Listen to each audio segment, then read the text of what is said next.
ಸರ್ಕಾರಿ ನೌಕರಿ ಆತ್ಮಹತ್ಯೆಗೆ ಸಮ. ನಿಮ್ಮ ಹೇಳಿಕೆಯ ಬಗ್ಗೆ ಚರ್ಚೆಗಳಾದ್ರೆ ಆಗಲಿ. ಸರ್ಕಾರಿ ನೌಕರಿ ಆತ್ಮಹತ್ಯೆಗೆ ಸಮ. ಮಾಡೋದಿದ್ರೆ ಪ್ರೈವೇಟ್ ಜಾಬಿಗೆ ಹೋಗಿ. ನಿಮ್ಮ ಕಷ್ಟಕ್ಕೆ, ನಿಮ್ಮ ಪ್ರತಿಭೆಗೆ, ನಿಮ್ಮ ಟ್ಯಾಲೆಂಟ್ಗೆ ತಕ್ಕಂತಹ ಪ್ರೋತ್ಸಾಹ ಅಲ್ಲಿ ಮಾತ್ರ ಸಿಗದು. ಅಲ್ಲಿ ಮಾತ್ರ ಸಿಗದು. ನೌಕರಿಗೆ ಸೇರಿಕೊಂಡ 1 ವರ್ಷದಲ್ಲಿ ನೀವು ನಿಮ್ಮ ಪ್ರತಿಭೆಯನ್ನ ತೋರಿಸಿದರೆ ನಿಮ್ಗಿಂತ 10 ವರ್ಷ ಸೀನಿಯರ್ಗಿಂತ ಮೇಲೆ ಹೋಗ್ತೀರಿ ನೀವು. ಸರ್ಕಾರಿ ನೌಕರಿ ಒಬ್ಬ ಅವಿವೇಕಿಗೆ, ಒಬ್ಬ ಮೈಗಲನಿಗೆ ಆದ ಯಾವಾಗ ಪ್ರಮೋಷನ್ ಆಗುತ್ತೋ ನಿಮಗೂ ಅವಾಗಲೇ ಆಗಬೇಕು, ಅವನಿಗೆ ಯಾವಾಗ ಸ್ಯಾಲರಿ ಆಗುತ್ತೋ ಅವಾಗಲೇ ನಿಮಗೂ ಆಗಬೇಕು. ಈ ರಾಜ್ಯದಲ್ಲಿ 2,20,00,000 ಉದ್ಯೋಗಗಳನ್ನು ಖಾಸಗಿ ಕ್ಷೇತ್ರ ಕೊಟ್ಟಿದೆ, 7 ಲಕ್ಷ ಉದ್ಯೋಗಗಳನ್ನು ಸರ್ಕಾರಿ ಕ್ಷೇತ್ರ ಕೊಟ್ಟಿದೆ. ಇಲ್ಲಿ ಕೊಟ್ಟ ಹಬ್ಬ ಅಂದ್ರೆ 2 ಲಕ್ಷ ಉದ್ಯೋಗಗಳನ್ನು ಕೊಡಬಹುದು. ಆ ಉದ್ಯೋಗ ತಗೊಳ್ಳೋದಕ್ಕೆ ಹಗಲು ರಾತ್ರಿ ಜನ ಚಡಪಡಿಸ್ತಿದ್ದಾರೆ, ಓದ್ತಿದ್ದಾರೆ, ಕೋರ್ಟ್ಗೆ ಅಪ್ಲಿಕೇಶನ್ ಹಾಕ್ತಾರೆ, ಫ್ರೀಡಂ ಪಾರ್ಕಿಗೆ ಒಂದು ಪ್ರತಿಭಟನೆ ಕೂತ್ಕೋತಾರೆ. ಇದನ್ನ ಹುಚ್ಚತನ ಅನ್ನೋದೇ ಇನ್ನೇನು ಅನ್ಬೇಕು ನಾವು. ಹುಚ್ಚತನ ಅನ್ನೋದೇ ಇನ್ನೇನು.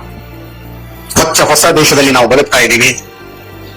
ಪ್ರಪಂಚದಲ್ಲೇ ಅತಿ ಹೆಚ್ಚು ಬಿಲಿಯನೇರ್ಗಳು ಭಾರತದಲ್ಲಿದ್ದಾರೆ. ನಂಬರ್ 1 ಅತಿ ಹೆಚ್ಚು ಬಿಲಿಯನೇರ್ಗಳು ಭಾರತದಲ್ಲಿದ್ದಾರೆ. ಹಾಗೆ ಬಿಲಿಯನೇರ್ಗಳ ಆದವರ ಪೈಕಿ 87% ಫಸ್ಟ್ ಜನರೇಷನ್ ಬಿಲಿಯನೇರ್ಸ್. 87% ಜನ ಫಸ್ಟ್ ಜನರೇಷನ್ ಬಿಲಿಯನೇರ್ಸ್. ಅವ್ರಿಗೆ ಕುಟುಂಬದ ಆಸ್ತಿ ಬಂದಿಲ್ಲ, ಅವರ ಅಪ್ಪ ಕೋಟ್ಯಾಧೀಶ ಆಗಿರ್ಲಿಲ್ಲ, ಅವರಪ್ಪ ಏನೋ ಬಿಸ್ನೆಸ್ ಎಂಪೈರ್ ನ ಕಟ್ಟಿ ಇಟ್ಟಿರಲಿಲ್ಲ. ನನ್ನ ಮಗ ಬಂದ ಆತಾನೆ ಅಂತ. ನಿಮ್ಮಂಥವರ ಮನೆಯಿಂದ ಬಂದಂಥವ್ರು ಇವತ್ತು ಉದ್ಯಮದ ಜಗತ್ತನ್ನ ಆಳ್ತಾ ಇದ್ದಾರೆ. ಪ್ರೇರಣೆ ಆಗಬೇಕಾಗಿರೋದು ಅವ್ರು. ನಿಮಗೆ ಅವ್ರು ಪ್ರೇರಣೆ ಆಗ. ಎಲ್ಲೋ ವಯನಾಡಿನಲ್ಲಿ ಮುಸ್ತಫಾ ಅನ್ನೋ ಹುಡುಗ ಅವರಪ್ಪ 50 ರೂಪಾಯಿ ಕೂಲಿ ಮಾಡ್ತಿದ್ದಂತೆ. 50 ರೂಪಾಯಿ ಕೂಲಿ ಮಾಡ್ಕೊಂಡಿದ್ದ ಕೂಲಿಕಾರನ ಮಗ ಇವತ್ತು ರೆಡಿಮೇಡ್ ಇಡ್ಲಿ ದೋಸೆ ಹಿಟ್ಟು ಮಾರುವ ಕಂಪನಿ ಒಂದನ್ನು ಕಟ್ಟಿದ್ದಾನೆ. His personal worth is 10,000 crores. 10,000 ಕೋಟಿ ಆತನ ಪರ್ಸನಲ್ ವರ್ತ್. ಒರಿಸ್ಸಾದ 2 ಟೈರ್ ಸಿಟಿಯಿಂದ 2ನೇ ಹಂತದ ಪಟ್ಟಣದಿಂದ 65 ರೂಪಾಯಿ ಜೇಬಲ್ ಇಟ್ಕೊಂಡು ಬಂದಂತಹ ಒಬ್ಬ ಹುಡುಗ ಅತಿ ದೊಡ್ಡ ಲಾಡ್ಜಿಂಗ್ ಬಿಸ್ನೆಸ್ ಅನ್ನ ಈ ದೇಶದಲ್ಲಿ ಕಟ್ಟದ. ಆತನ ಪರ್ಸನಲ್ ವರ್ತ್ 14,000 ಕೋಟಿ ರೂಪಾಯಿ.